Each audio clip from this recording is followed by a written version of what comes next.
Venezuelan president Nicolas മദുറോയെ പിടികൂടിയതായി American president Donald Trump Truth സോഷ്യലിൽ പ്രഖ്യാപിച്ചു. തങ്ങൾക്ക് അവരെ പിടികൂടാൻ വേണ്ടി സാധിച്ചു എന്നുള്ളതും രാജ്യത്തിൻ്റെ പുറത്തേക്ക് കൊണ്ടുപോയിട്ടുണ്ട് എന്നുള്ളതുമാണ് അദ്ദേഹം ട്രൂത്ത് സോഷ്യലിൽ പറഞ്ഞിരിക്കുന്നത്. ഒരു രാജ്യത്തിൻ്റെ സ്വതന്ത്ര റിപ്പബ്ലിക്കിന് നേരെ നടത്തിയിരിക്കുന്ന ഏറ്റവും വലിയ കടന്നാക്രമണമാണ് ഈ പ്രവൃത്തി എന്ന് വെനിസുല പ്രതികരിക്കുകയും ചെയ്തു. എന്നാൽ വെനിസുല ഔദ്യോഗികപരമായ രീതിയിൽ പ്രസിഡന്റിനെ തട്ടിക്കൊണ്ടുപോയതുമായിരിക്കുന്ന വിവരങ്ങളൊന്നും പുറത്തു വന്നിട്ടില്ല. ഈ നിക്കോളാസ് മദുറോയും കൂടെ ഭാര്യയും ഉണ്ടായിരുന്നു എന്നുള്ളതാണ് പറയപ്പെടുന്ന കാര്യം. അത് അങ്ങനെ തന്നെ സ്ഥിരീകരിച്ചിട്ടില്ല. എന്നാൽ വൈസ് പ്രസിഡന്റ് തങ്ങളുടെ പ്രസിഡന്റിനെ കാണാനില്ല എന്നൊരു പരാമർശം നടത്തിയതായി ചില പ്രാദേശിക റിപ്പോർട്ട് പുറത്തു വരികയും ചെയ്തിട്ടുണ്ട്. പുലർച്ചെ 2:30 നിരവധി വ്യോമാക്രമണങ്ങൾ തലസ്ഥാനമായിരിക്കുന്ന കാരക്കസിനെ കേന്ദ്രീകരിച്ചുകൊണ്ട് നടത്തി. പിന്നീട് സൈനിക താവളമായിരിക്കുന്ന ഫ്യൂട്ടോ ടൂണയിലും ബോംബ് സ്ഫോടനം നടത്തിയായിരിക്കുന്ന റിപ്പോർട്ടും പുറത്തു വന്നു.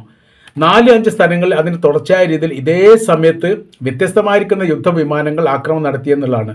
മിറാണ്ട, അങ്വറ, തുറമുഖ നഗരമായിരിക്കുന്ന ലാഗോയിറ എന്നിവിടങ്ങളിലും ഈ ശക്തമായിരിക്കുന്ന സ്ഫോടന ശബ്ദങ്ങൾ കേട്ടതായിരിക്കുന്നു. വലിയ നാശനഷ്ടങ്ങൾ ഉണ്ടായിരിക്കുന്ന വിവരങ്ങൾ പുറത്തു വന്നു. എന്നാൽ മരണസംഖ്യ ഉണ്ട് എന്നല്ലാതെ മരണസംഖ്യ എത്രത്തോളം ഉണ്ട് എന്നതിനെക്കുറിച്ച് വിവരമൊന്നുമില്ല. രാജ്യത്ത് അടിയന്തരാവസ്ഥ പ്രഖ്യാപിക്കുകയും സൈനികരുടെ നിയന്ത്രണത്തിലേക്ക് രാജ്യം എത്തുകയും ചെയ്തിരിക്കുന്നു എന്ന് ചില പത്രങ്ങൾ ഈ വിഷയവുമായിട്ട് ബന്ധപ്പെട്ട് റിപ്പോർട്ട് ചെയ്യുകയും ചെയ്തു. ഭീകരാക്രമണത്തിന് തുല്യമായിരിക്കുന്ന പ്രവൃത്തിയാണ് അമേരിക്ക വെനിസുലയിൽ നടത്തിയത് എന്ന് റഷ്യ പ്രതികരിച്ചു. അതോടൊപ്പം തന്നെ ചൈനയുടെ പ്രതികരണം വന്നു. വെനിസുലയുടെ സ്വാതന്ത്ര്യത്തെ സംരക്ഷിക്കാൻ വേണ്ടി തങ്ങൾ ഏതറ്റം പോകും എന്നുള്ള പ്രതികരണം ചൈനയുടെ ഭാഗത്തുനിന്നും ഉണ്ടായി. ഇറാനും ഈ വിഷയവുമായിട്ട് ബന്ധപ്പെട്ട് പ്രതികരിച്ചിരിക്കുന്നത് സർക്കാരിനെ നിലനിർത്താനും അതുമായി ബന്ധപ്പെട്ട സഹായകാര്യങ്ങൾ ചെയ്യാനും തീർച്ചയായിട്ടും തങ്ങൾ പ്രതിജ്ഞാബദ്ധമാണെന്നുള്ളതും വെനിസുലയോടൊപ്പം ചേർന്ന് പ്രവർത്തിക്കും എന്നുള്ളൊരു നിലപാട് ഇറാനും എടുത്തിരിക്കുകയാണ്. റഷ്യയും ചൈനയും ഇറാനുമാണ് നിലവിലെ സാഹചര്യത്തിൽ ശക്തമായിരിക്കുന്ന പ്രതികരണം നടത്തിയത്. അമേരിക്കയെ സംബന്ധിച്ചിടത്തോളം ഭരണം അട്ടിമറിക്കുക എന്നുള്ളത് മുൻപ് കാലങ്ങളിൽ തന്നെ അമേരിക്ക തീരുമാനിച്ചതാണ്. ആ തീരുമാനത്തിന് തുടർച്ചയായ രീതിയിലാണ് ഈ പ്രവൃത്തി ചെയ്തത് എന്നുള്ളതാണ് ഇതിനെക്കുറിച്ചുള്ള രാഷ്ട്രീയ നിരീക്ഷണം പറയുന്നത്. വെനിസുലൻ പ്രസിഡന്റ് നേരെ നടത്തിയിരിക്കുന്ന ഈ ആക്രമണം ന്യായീകരിക്കാൻ സാധിക്കാത്തതാണെന്നും മറ്റൊരു രാജ്യത്തിൻ്റെ ഭരണാധികാരികൾക്കും സുരക്ഷിതമില്ലാത്ത പ്രവൃത്തിയാണ്. അതായത് അമേരിക്കയെ അനുകൂലിക്കുകയും അംഗീകരിക്കുകയും പിന്തുണ നൽകുകയും ചെയ്യാത്ത ഒരു രാജ്യത്തിനും നിലനിൽക്കാൻ പറ്റാത്ത രീതിയിലുള്ള പ്രവർത്തനങ്ങളാണ് യഥാർത്ഥത്തിൽ അമേരിക്കയുടെ ഭാഗത്തുനിന്ന് ഇപ്പോൾ പുറത്തു വന്നുകൊണ്ടിരിക്കുന്നത് എന്നാണ് മറ്റുള്ള രാഷ്ട്ര നിരീക്ഷകരൊക്കെ ഈ വിഷയവുമായിട്ട് ബന്ധപ്പെട്ട് പ്രതികരിച്ചത്. അന്താരാഷ്ട്ര തലത്തിൽ വലിയ പ്രാധാന്യമുള്ള വാർത്തയായിട്ടാണ് ഈ ഓരോ നിമിഷവും വെനിസുലയുമായിട്ട് ബന്ധപ്പെട്ട വിഷയങ്ങൾ വന്നുകൊണ്ടിരിക്കുന്നത്. യഥാർത്ഥത്തിൽ ഈ വിഷയത്തെ കുറിച്ച് പറയുന്നത് ഒരു രാജ്യത്തിൻ്റെ അകത്ത് കയറി ഗുണ്ട ആക്ട് പോലെയുള്ള സ്ഫോടനം നടത്തി ആളുകളെ പരിഭ്രാന്തരാക്കുകയും പാരച്യൂട്ടിലോ മറ്റോ അമേരിക്കയുടെ സൈനികർ താഴെ ഇറങ്ങിയിട്ട് അദ്ദേഹം താമസിക്കുന്ന സ്ഥലത്തെക്കുറിച്ച് രഹസ്യമായിരിക്കുന്ന വിവരം കിട്ടുകയോ അതല്ലെങ്കിൽ രഹസ്യ ചോർത്തൽ നടത്തുകയോ ചെയ്തതിൻ്റെ അടിസ്ഥാനത്തിൽ ഈ മേഖലയിൽ ഉണ്ട് എന്ന് ഉറപ്പുവരുത്തിയതിന് ശേഷമാണ് പാതിരാത്രി ഈ ആക്രമണം അമേരിക്ക നടത്തുന്നത്. ഇത്തരം ആക്രമണങ്ങളൊക്കെ സാധാരണ ഒരു രാജ്യത്തിന് നേരെ നടത്തുന്നത് വളരെ ദുർലഭമായിട്ട് തന്നെയാണ് കാണാൻ വേണ്ടി സാധിക്കുന്നത്. രാജ്യത്തിന് നേരെ യുദ്ധം ഉണ്ടാകുകയും അതിർത്തിയുമായിട്ട് ബന്ധപ്പെട്ട വിഷയം ആഭ്യന്തര കലാപങ്ങളും പ്രശ്നങ്ങളും ഉണ്ടാകുന്നത് സ്വാഭാവികമാണ്. അതല്ലാത്ത രീതിയിൽ ഒരു രാജ്യത്തിൻ്റെ ഭരണാധികാരി അപ്പാടെ തന്നെ പിടികൂടാൻ മാത്രമുള്ള പ്രവർത്തനം നടത്തി ഒരു രാജ്യത്തിൻ്റെ സ്വന്തം റിപ്പബ്ലിക്കായിരിക്കുന്ന ഒരു രാജ്യത്തിന് നേരെ ആക്രമണം നടത്തുക എന്നുള്ളത് സാധാരണ രീതിയിൽ കേട്ടുകേൾവില്ലാത്തൊരു സംഭവമാണ്. ആ പ്രവൃത്തിയാണ് ചെയ്തത്. അതിൽ പ്രയോഗിച്ച രീതി കാര്യങ്ങളെക്കുറിച്ചുള്ള വിവരങ്ങളൊന്നും ഇതുവരെ നിലവിൽ പുറത്തു വന്നിട്ടില്ല. അദ്ദേഹത്തെയും ഭാര്യയും പിടികൂടി എന്നുള്ളതും രാജ്യത്തിൻ്റെ പുറത്തേക്ക് എത്തിച്ചു എന്നുള്ളതും അത് ഏതെങ്കിലും യൂറോപ്യൻ രാജ്യത്തിൽ അദ്ദേഹം ഉണ്ട് എന്നുള്ള അഭിപ്രായങ്ങൾ പുറത്തു വരുന്നു. അമേരിക്കയിലേക്ക് കൊണ്ടുപോയിട്ടില്ല എന്നും അമേരിക്ക കൊണ്ടുപോകാൻ സാധ്യതയില്ല എന്നുള്ളതും അത് ഏത് തരത്തിലാണ് ഇനി മുന്നോട്ട് ഭാവിയിൽ ഈ വിഷയവുമായിട്ട് ബന്ധപ്പെട്ട കാര്യങ്ങൾ കൈകാര്യം ചെയ്യുക എന്നതിനെ ആസ്പദമാക്കിയിട്ടാണ് മറ്റുള്ള കാര്യങ്ങൾ തീരുമാനിക്കുക എന്നിടത്തേക്ക് കാര്യങ്ങൾ എത്തിയിരിക്കുന്നു. മുൻപത്തെ ഭരണാധികാരിയായിരുന്ന വെനിസുലൻ പ്രസിഡന്റായിരിക്കുന്ന ഷാവേസിനെ യഥാർത്ഥത്തിൽ അമേരിക്ക ഈ ക്യാൻസറിൻ്റെ അണുക്കൾ കുത്തിവെച്ച് കൊലപ്പെടുത്തിയതാണ് എന്ന റിപ്പോർട്ട് അതോടനുബന്ധിച്ച് തന്നെ വെനിസുല പറഞ്ഞതാണ്. മുൻപ് പെൻറ്റഗൺ ആക്രമണവുമായിട്ട് ബന്ധപ്പെട്ട് 10 തമ്മാടി ലിസ്റ്റിൽ പേര് വന്ന ഒരു രാജ്യം കൂടിയാണ് യഥാർത്ഥത്തിൽ ഈ വെനിസുല എന്ന് പറയുന്നത്. വെനിസുലയും ക്യൂബയും അതുകൊണ്ട് കമ്മ്യൂണിസ്റ്റ് രാജ്യമായിരിക്കുന്ന 3 രാജ്യങ്ങളും ബാക്കി 7 മുസ്ലിം രാജ്യങ്ങളുമാണ് അന്ന് തമ്മാടി രാജ്യങ്ങളുടെ ലിസ്റ്റിൽപ്പെട്ടത്. വെനിസുലയിൽ ഷാവേസിൻ്റെ മരണം നടന്നതിന് ശേഷം പിന്നീട് നടന്ന ജനാധിപത്യ തെരഞ്ഞെടുപ്പിലാണ് നിക്കോളാസ് മദുറോ വലിയ ഭൂരിപക്ഷത്തിന് തിരഞ്ഞെടുക്കപ്പെട്ടത്. എന്നാൽ ഭരണം ഈ തെരഞ്ഞെടുപ്പ് റിസൾട്ട് അട്ടിമറിക്കപ്പെട്ടിട്ടുണ്ട് എന്നുള്ളതും ഈ പ്രതിപക്ഷ നേതാവായിരിക്കുന്ന ആളാണ് അവിടെ ഭരണത്തിൽ വരേണ്ടത് എന്നുള്ളതുമാണ് അമേരിക്കയുടെ അഭിപ്രായം. അപ്പോൾ അമേരിക്കയുടെ താല്പര്യങ്ങൾ അത് അമേരിക്കയുടെ രാജ്യത്ത് മാത്രം പ്രയോഗിക്കേണ്ടതാണ്, മറ്റൊരു സ്വന്തം റിപ്പബ്ലിക്ക് നേരെ അല്ല പ്രയോഗിക്കേണ്ടത് എന്ന് നിക്കോളാസ് മദുറോ അതിന് പ്രതികരിക്കുകയും ചെയ്തു. തങ്ങളുടെ രാജ്യത്ത് ജനങ്ങൾക്കില്ലാത്ത ആകാംക്ഷയും പ്രയാസവും വ്യത്യാസങ്ങളൊന്നും തങ്ങളുടെ രാജ്യത്തിൻ്റെ കാര്യത്തിൽ മറ്റു രാജ്യത്തിന് വേണ്ട എന്നുള്ളതാണ്.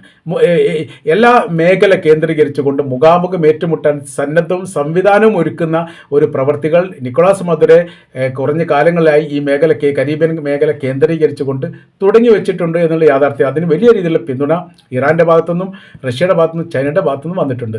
അപ്രതീക്ഷിതമായി ഈ ആക്രമണം എങ്ങനെ ഉണ്ടായിട്ടുണ്ട് എന്നുള്ളതിനെക്കുറിച്ച് റഷ്യ പഠിച്ചു വരികയാണ് എന്ന റിപ്പോർട്ട് ഇതിൻ്റെ കൂടെ തന്നെ കാണാൻ വേണ്ടി സാധിക്കുന്നുണ്ട്. കാര്യം എന്ന് പറഞ്ഞാൽ അപ്രതീക്ഷിതമായിരുന്നു. ഈ കഴിഞ്ഞ 2 ദിവസം മുമ്പാണ് അവിടെ ഒരു ബോട്ടിന് നേരെ ആക്രമണം നടത്തി അതിൽ ആളുകൾ കൊല്ലപ്പെട്ട വിവരവും ആ ബോട്ടിന് തീ പിടിച്ച വിവരങ്ങളൊക്കെ പുറത്തു വന്നത്. അത് കപ്പലാണ് എന്ന റിപ്പോർട്ടും പുറത്തു വന്നിട്ടുണ്ട്. അപ്പോൾ ഈ മേഖല കേന്ദ്രീകരിച്ചുകൊണ്ട് മയക്കുമരുന്നുകൾ അമേരിക്കയിലേക്ക് കടത്തുകയും അമേരിക്കയുടെ പൗരത്വമില്ല അമേരിക്കയിലെ യുവത്വത്തെ ഇല്ലാതാക്കാനുള്ള പ്രവർത്തനങ്ങൾ പല രീതിയിലും ഇവർ ചെയ്യുന്നുണ്ട് എന്നൊക്കെയായിരുന്നു അമേരിക്കയുടെ ആരോപണം. എന്നാൽ കുറ്റം ചെയ്യുന്നവരെ ശിക്ഷിക്കപ്പെടട്ടെ, അതിന് അതിർത്തി സംബന്ധമായിരിക്കുന്ന കാര്യങ്ങളൊക്കെ ഉണ്ടല്ലോ. അതല്ലാതെ ഒരു രാജ്യം മുഴുവനും ഈ പറയപ്പെട്ട രീതിയിൽ മയക്കുമരുന്നുമായിട്ട് ബന്ധപ്പെട്ട രീതിയിൽ പ്രവർത്തിക്കുന്നു എന്ന് പറയുന്നത് അത് ഉചിതമായിരിക്കുന്ന കാര്യമല്ല എന്നാണ് വെനിസ്വേല അതിന് പ്രതികരിച്ചത്.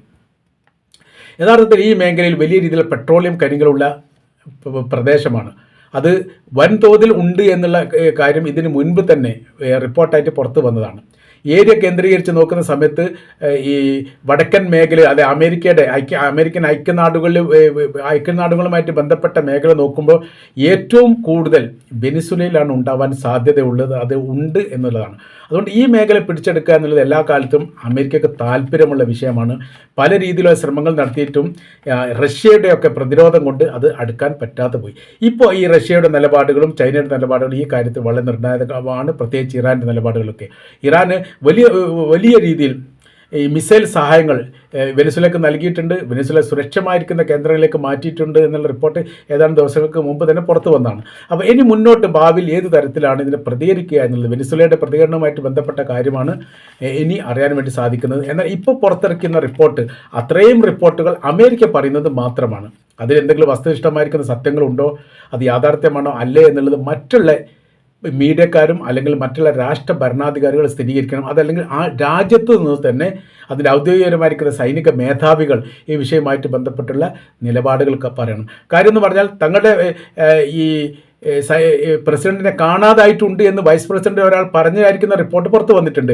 കാണാതാവുക എന്ന് പറഞ്ഞാൽ ഈ മേഖല കേന്ദ്രീകരിച്ചുകൊണ്ട്, രാജ്യ തലസ്ഥാനം കേന്ദ്രീകരിച്ചുകൊണ്ട് വലിയ രീതിയിലുള്ള ആക്രമണം, കാരക്കാസിൻ്റെ എല്ലാ മേഖല കേന്ദ്രീകരിച്ചുകൊണ്ടും വൻ സ്ഫോടന ശബ്ദം മണിക്കൂറുകളോളം കേൾക്കുന്ന തരത്തിലുണ്ടായിട്ടുണ്ട് എന്നുള്ളതാണ്. വിമാനങ്ങൾ തലങ്ങും വിലങ്ങും, യുദ്ധവിമാനങ്ങൾ തലങ്ങും വിലങ്ങും വന്നുകൊണ്ട് തങ്ങളുടെ രാജ്യത്തിൻ്റെ നേരെ അതിശക്തമായിരിക്കും ആക്രമണം നടത്തിയിട്ടുണ്ട് എന്നാണ് ഈ വെനിസ്വേലയിൽ നിന്ന് വരുന്ന റിപ്പോർട്ട്. തുറമുഖ നഗരത്തെ പോലും ആക്രമിക്കുന്ന തരത്തിൽ അമേരിക്കയുടെ സൈനിക പട തന്നെ ആകാശം റോന്ത് ചുറ്റി ആക്രമിച്ചു എന്നാണ് റിപ്പോർട്ടിൽ കാണാൻ വേണ്ടി സാധിക്കുന്നത്. യഥാർത്ഥത്തിൽ ഈ വിഷയം വന്നതോടുകൂടി ലോകം വല്ലാത്തൊരു അരക്ഷിതാവസ്ഥയിലായിരിക്കുന്നു എന്നുള്ളതാണ്. ഗുണ്ടകളെ പോലെ അമേരിക്ക പെരുമാറുന്ന രീതിയിലേക്ക് കാര്യങ്ങൾ പോയിരിക്കുന്നു. ഒരു രാഷ്ട്ര ഭരണാധികാരിക്ക് തങ്ങളുടെ രാജ്യത്തിരുന്നു കൊണ്ട് ഭരണം നടത്താൻ പറ്റാത്ത സ്ഥിതിയിലേക്ക് കാര്യങ്ങൾ പോകുന്നു എന്ന് മാത്രമല്ല, ലോകാടിസ്ഥാനത്തിൽ ഇതിനെ പ്രതികരിക്കാൻ വേണ്ടി ആരും ഇല്ല എന്നുള്ളിടത്തേക്ക് കാര്യങ്ങൾ എത്തുന്നു. റഷ്യയെ സംബന്ധിച്ചിടത്തോളം അവർ ഇപ്പോൾ യുക്രൈൻ യുദ്ധവുമായിട്ട് ബന്ധപ്പെട്ട് വലിയ രീതിയിലുള്ള കടുത്ത പ്രതിസന്ധി ആ മേഖലയിൽ നേരിട്ടുകൊണ്ടിരിക്കുന്നു എന്നുള്ള യാഥാർത്ഥ്യമാണ്.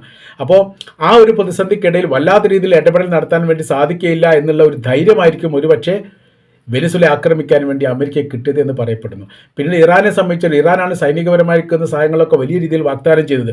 ആ രാജ്യത്ത് ആഭ്യന്തര വിഷയങ്ങൾ ഉണ്ടാക്കി ആഭ്യന്തര പ്രശ്നങ്ങളൊക്കെ കെട്ടടങ്ങിയിട്ടുണ്ടെങ്കിൽ പോലും അത് വീണ്ടും ഉണ്ടാക്കാൻ വേണ്ടി സാധിക്കും എന്ന ഒരു പ്രതീക്ഷ യഥാർത്ഥത്തിൽ അമേരിക്കക്കുണ്ട്. അപ്പോൾ രാജ്യത്ത് എതിർക്കപ്പെടുന്ന, വിമർശിക്കപ്പെടുന്ന, എതിർപ്പ് പ്രകടിപ്പിക്കപ്പെടുന്ന സർവ്വ രാജ്യങ്ങൾക്കിടയിലും പ്രശ്നങ്ങൾ ഉണ്ടാക്കിക്കൊണ്ട് അവരുടെ സർവാധിപത്യം ഉണ്ടാക്കുക എന്നുള്ള ഉദ്ദേശത്തോടു കൂടിയാണ് വെനിസ്വേലയ്ക്ക് നേരെ ഈ നീതിയെ ചോദ്യം ചെയ്യുന്ന തരത്തിലുള്ള ആക്രമണം നടത്തിയത് എന്നുള്ളതാണ് ഇപ്പോൾ വെനിസ്വേലയുടെ ആഭ്യന്തരമന്ത്രി ഈ വിഷയവുമായിട്ട് ബന്ധപ്പെട്ട് പ്രതികരിച്ചത്. തങ്ങളൊരു ജനാധിപത്യ റിപ്പബ്ലിക്കാണ്, ഭരണഘടനാ സംവിധാന കാര്യങ്ങളുണ്ട്, ലോകാടിസ്ഥാനത്തിൽ UN അംഗത്വമുള്ള രാജ്യമാണ്. ആ രാജ്യത്തിന് നേരെ അതിക്രമം നടത്തുന്ന മറ്റൊരു രാജ്യം അതിക്രമം നടത്തുന്ന സമയത്ത് അത് നീതി നിഷേധം തന്നെയാണ്. അങ്ങനെ ആ സമയത്ത് ഭരണ സംവിധാനത്തിൽ ഇരുന്നു കൊണ്ട് ഒരു ഭരണാധികാരികൾക്ക് അമേരിക്കയുടെ സമ്മതമില്ലാതെ എങ്ങനെയാണ് ഭരണം നടത്താൻ പറ്റുക എന്നുള്ളതാണ് ആഭ്യന്തരമന്ത്രി ചോദിച്ചത്. ആഭ്യന്തരമന്ത്രിയുടെയും മറ്റുള്ള ആളുകളുടെയും വീടുകളും അല്ലെങ്കിൽ താമസ ഏരിയകളൊക്കെ ഇവിടെ നിന്ന് ഒരുപാട് കിലോമീറ്റർ മാറിയിട്ടാണ് എന്ന് പറയുന്നു. അതുകൊണ്ട് ലക്ഷ്യം വെച്ചത് നിക്കോളാസ് മദുരോ തന്നെയാണ്. അയാളെ തന്നെ മാറണമെന്നും ഭരണത്തിൽ മാറ്റം വരുത്തണം, പുതിയ ഭരണ സംവിധാനം ഉണ്ടാവണമെന്ന് പല ഘട്ടങ്ങളിലും നിക്കോളാസ് മദുരോയെക്കുറിച്ച് അമേരിക്കൻ പ്രസിഡന്റ് ഡൊണാൾഡ് ട്രംപ് തന്നെ പറഞ്ഞിട്ടുണ്ട്. ബൈഡൻ ഭരിക്കുന്ന സമയത്ത് ഇത്രയൊന്നും വിഷയങ്ങളില്ലായിരുന്നു, ഏറെക്കുറെ ശാന്തമായിട്ടായിരുന്നു പോകുന്നത്. സമാധാനമായിരിക്കുന്ന നോബൽ സമ്മാനം തനിക്ക് ലഭിക്കണം, ഒരുപാട് യുദ്ധങ്ങൾ അവസാനിപ്പിച്ച ആളാണ് താൻ എന്ന് പല രീതിയിലും വിളിച്ചു പറഞ്ഞ ഡൊണാൾഡ് ട്രംപാണ് യഥാർത്ഥത്തിൽ ഇപ്പം നിലനിൽക്കുന്ന എല്ലാ യുദ്ധത്തിൻ്റെയും കടിഞ്ഞാണുള്ളത് എന്നുള്ളത് ഒരു യാഥാർത്ഥ്യമാണ്. അത് വെനിസുല ആണെങ്കിലും ഇറാനാണെങ്കിലും ഈ ഫലസ്തീനുമായിട്ട് ബന്ധപ്പെട്ട വിഷയമാണെങ്കിലും ഉക്രൈനുമായിട്ട് ബന്ധപ്പെട്ട വിഷയമാണെങ്കിലും ഏതെങ്കിലും തരത്തിലൊരു കയ്യൊപ്പ് അമേരിക്കയുടേതുണ്ട് എന്നുള്ളൊരു യാഥാർത്ഥ്യമാണ്. അപ്പോൾ ഇനി മുന്നോട്ടുള്ള സ്ഥിതി എന്ന് പറഞ്ഞാൽ റഷ്യയും ചൈനയും ഇറാനുമെല്ലാം ഏതെല്ലാം രീതിയിലാണ് ഇത് പ്രതികരിക്കുക, അവരുടെ നിലപാടുകൾ എങ്ങനെയായിരിക്കും, അവരുടെ സമീപനങ്ങളായിരിക്കും എങ്ങനെയായിരിക്കും എന്നതിനെ ആശ്രയിച്ചാണ് ഭാവിയെക്കുറിച്ച്, അത് വെനിസുലയുടെ ഭാവിയും അതോടൊപ്പം തന്നെ അമേരിക്കയെ നിയന്ത്രിക്കുന്നതുമായിട്ട് ബന്ധപ്പെട്ട കാര്യത്തെക്കുറിച്ചും ഒരു ശ്രദ്ധ ഉണ്ടാവുക അല്ലെങ്കിൽ ഒരു നിലപാടുണ്ടാവുക എന്നാണ് നമുക്ക് മനസ്സിലാക്കാൻ വേണ്ടിയിട്ട് സാധിക്കുന്നത്.